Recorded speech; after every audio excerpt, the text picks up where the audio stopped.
My name is Teresita Blanco, the Artsy Sister, and today I wanted to talk to you about some of the butterflies that I've seen in my garden. Like also on top of the images, I also put like the days that I saw them, but I don't know if it's like gonna appear in the video, but whatever. I see it in my reference area.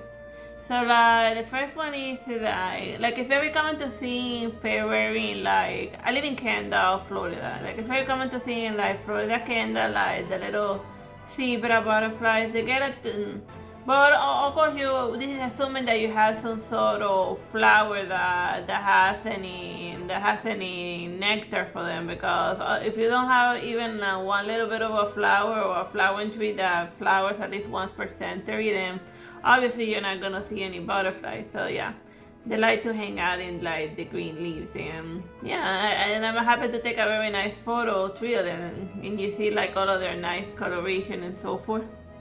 This one I photographed in February 5. Like this one, I don't know, it is more like a moth, but whatever. I'm putting them all with butterflies, and like I just want to make it about like little creatures with wings, you know, moths and butterflies.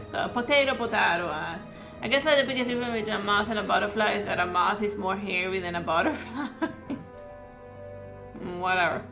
And this one was Persian, like that's a mango tree flower. So if you have mango trees in your backyard and then they feel like flowering, that's the type of bug that pollinates your little mango trees.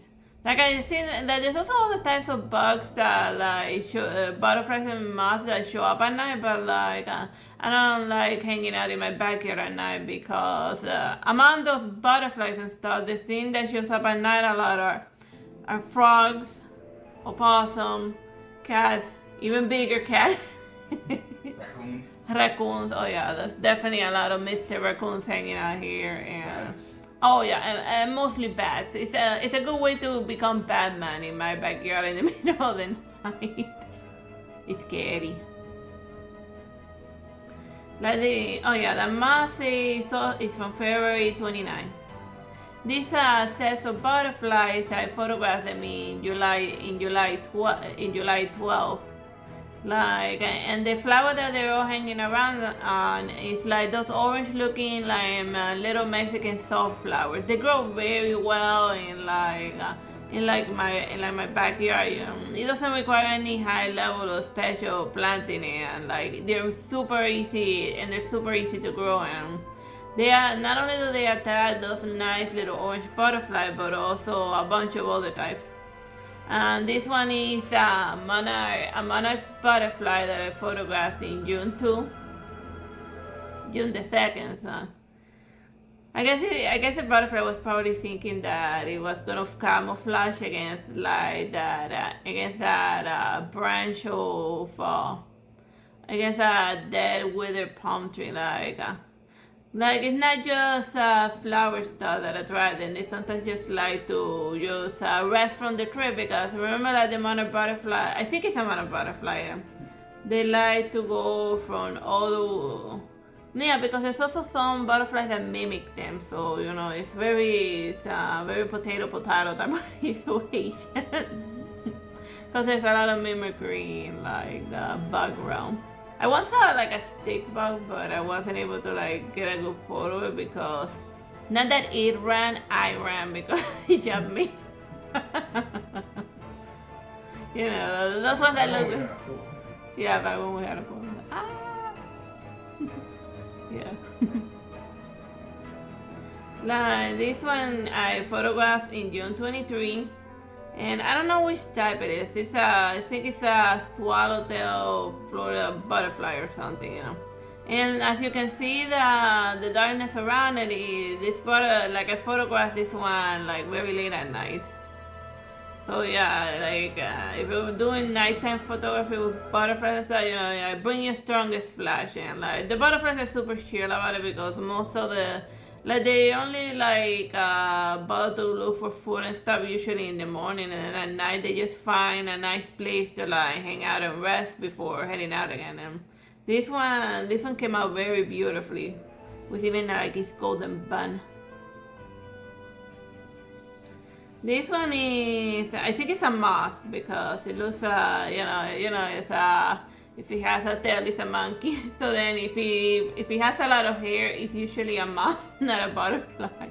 That's the easiest way to tell the difference between a moth and a butterfly. And yeah, that one was just hanging out by the ferns.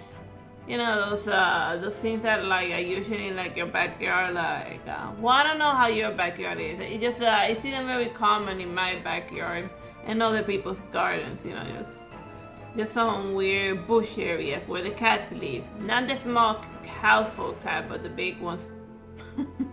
Oh, and also snakes. That's another thing that's a lot in my backyard in the middle of the night. Snakes. I have seen snakes in my backyard. But then I'd be like, it's such a pain to like go bother to deal with them, you know, because I'd be like, oh, to remove a snake is $200, and then I'd be like, well, I guess I have a snake now. 2,000.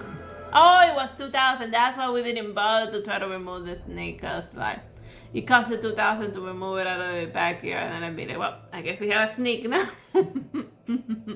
So yeah, this one is like another orange-looking butterfly. Like I decided to include it on the other orange butterflies because this one has like the head part of it has like a weird pattern. You can see it over there, like a weird shitty pattern, and that's why it felt different. And this one is another moth. I think it's a moth. And it has like that one, the thing that drew it was one time I tried to grow pumpkins in my backyard, and that was easier said than done because I was able to grow the flowers just fine, but going from pumpkin to flower just never happened. Oh yeah, like they took over the backyard. It's like a giant pumpkin patch. But without punk, it's just like the weedy thing, and it just took over the backyard, and I was like, oh my god, like if he makes it to the house, it's gonna be taking over. But no pumpkins. It got some really fat roots as well. Good way to trip people in the middle of the night, you know. Cause like sometimes if people be lurking in the backyard, I don't even know why. What the hell they're doing here, probably trying to get in. And then yeah, the pumpkins are a good way to like a good way for tripping people that shouldn't be there. And yeah, and that's the last butterfly that I wanted to show you. Bye bye and God bless. Oh yeah, let me see now. Okay.